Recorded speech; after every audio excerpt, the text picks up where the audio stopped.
Seramai 168 doktor Palestin menerima pensijilan perubatan lanjutan mereka di Gaza, di tengah runtuhan yang suatu ketika dahulu merupakan hospital terbesar di wilayah Palestin.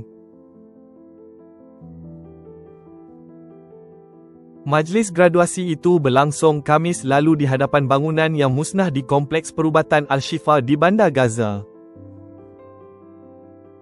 Ia menjadi simbol ketabahan apabila kumpulan doktor yang menamakan diri mereka sebagai kohort kemanusiaan berjaya menamatkan pensijilan lembaga Palestin dalam keadaan luar biasa selepas 2 tahun Perang Israel. Graduan terbabit menjalani pengajian dan menduduki peperiksaan sambil bekerja tanpa henti di hospital-hospital Gaza sepanjang tempoh kebuluran, pemindahan paksa dan pembunuhan beramai-ramai.